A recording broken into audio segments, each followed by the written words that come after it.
कौन इंसान कितना दिमाग इस्तेमाल कर रहा है हमें कैसे पता चलता है? हम जब किसी इंसान को अच्छे से अपनी ज़िंदगी गुज़ारते हुए देखते हैं या ज़हीन इंसान देखते हैं तो हम कहते हैं यार इसने तो बहुत वर्किंग की हुई है और बड़ा अच्छा दिमाग इस्तेमाल कर रहा है अपना। हालाँकि हर किसी के पास एक जितना दिमाग है, लेकिन सिर्फ़ और सिर्फ़ उस इंसान में जिसकी आप तारीफ़ कर रहे हैं और आप में फ़र्क इतना है कि वो अपने माइंड का अच्छे से इस्तेमाल करके फुल पोटेंशियल के साथ परफ़ॉर्मेंस अपनी पेश कर रहा है, यानी कि दुनिया के सामने। लेकिन आप जितना पोटेंशियल आपके माइंड का है उतना इस्तेमाल नहीं कर पा रहे या नहीं कर रहे। तो आज के व्लॉग में मैं आपके साथ बात करने वाली हूँ how to unlock mind potential, mental potential means.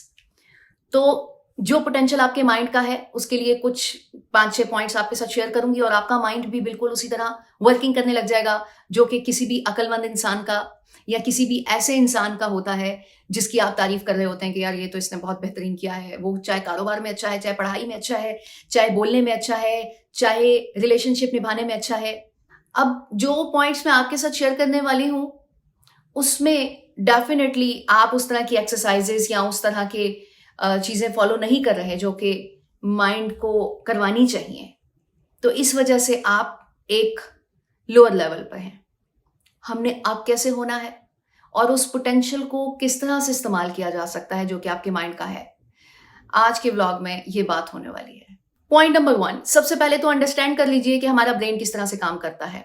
मैं आपको मेडिकली नहीं बताऊंगी कि हमारे ब्रेन के कितने हिस्से हैं और किस तरह से वो वर्क करते हैं।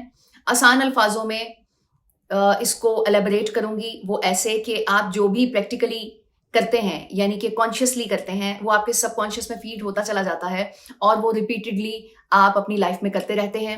अब ये सबकॉन्शियस में भेजने का जो प्रोसेस है उसको बढ़ाएंगे तो पोटेंशियल बढ़ जाएगा। सिंपल अल्फाजों में ये काम करना है आपने। उसके लिए हमें क्या क्या करना होगा आइए देखते हैं।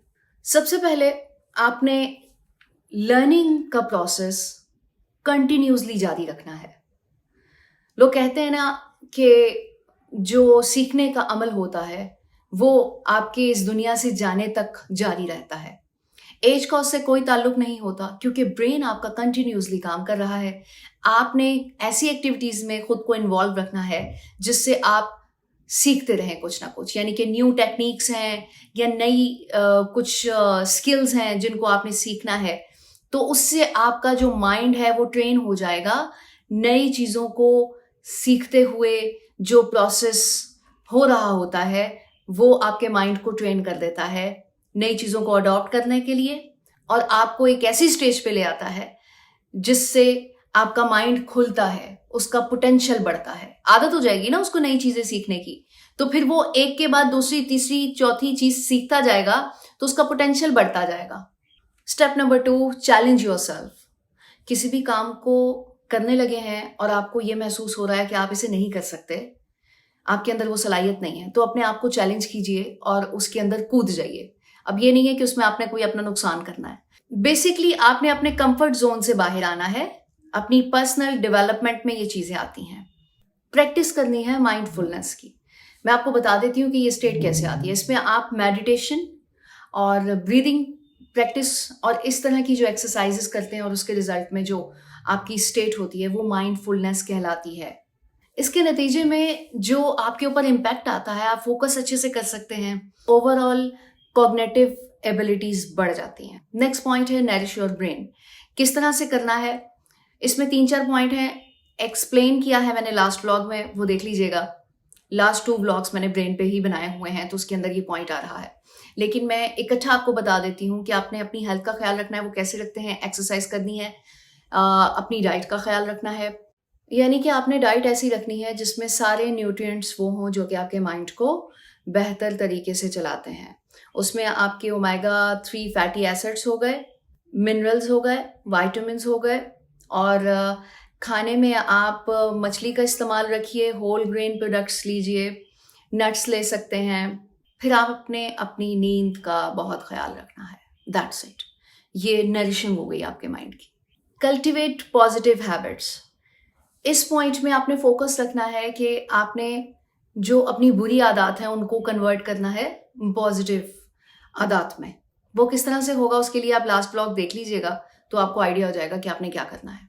पॉजिटिव हैबिट्स से आपका ओवरऑल मेंटल पोटेंशियल बढ़ता है, साथ फोकस बढ़ता है, डिप्रेशन कम होता है, स्ट्रेस कम होता है। लास्ट पॉइंट है कॉग्निटिव एक्सरसाइज। इसमें आपकी तश्कीली चीजें इन्वॉल्व होती हैं, जिसमें कुछ तश्कील हो रहा है। अच्छा, इसमें आपकी मेमोरी गेम्स आती हैं, पजल्स एंड ब्रेन टीजर्स आते हैं, attention and focus exercises, problem solving, maths के जो प्रॉब्लम सॉल्विंग होती है वो भी आपके ब्रेन को तेज करती है। और बहुत से ब्रेन ट्रेनिंग एप्स होते हैं, वो अगर आप अपने मोबाइल में इंस्टॉल कर लेते हैं और ऑफ एंड ऑन उसको यूज़ करते हैं और एक एक्टिविटी बना लेते हैं, तो उससे भी बहुत इम्पैक्ट आता है आपके माइंड पर। इसके रिजल्ट में क्या होता है, यानी कि माइंड के अंदर क्या तब्दीली आती है इस तरह की गेम्स खेलने से? आपकी मेमोरी बढ़ती है, फोकस कर सकते हैं आप किसी चीज़ पे अच्छे से, प्रॉब्लम सॉल्विंग की कैपेबिलिटी बढ़ती है, रीजनिंग इन्हांस होती है। अब मतलब किसी चीज़ में अगर आपने कोई रीज़न देना है तो वो प्रैक्टिस आपकी इस तरह की गेम से होती है। तो ये सारे पॉइंट्स जब आप अप्लाई कर लेंगे और प्रैक्टिकली इनको अपनी लाइफ में शामिल कर लेंगे, तो फिर देखिएगा कि किस तरह से आप अनलॉक कर रहे हैं अपने पोटेंशियल को। एक एक करके अपनी लाइफ में शामिल कीजिए और फिर आपको खुद महसूस होगा कि जैसे आपका ब्रेन कुछ तरोताज़ा हो गया है और कुछ इस तरह से वर्किंग कर रहा है जैसे पहले कभी नहीं हुआ।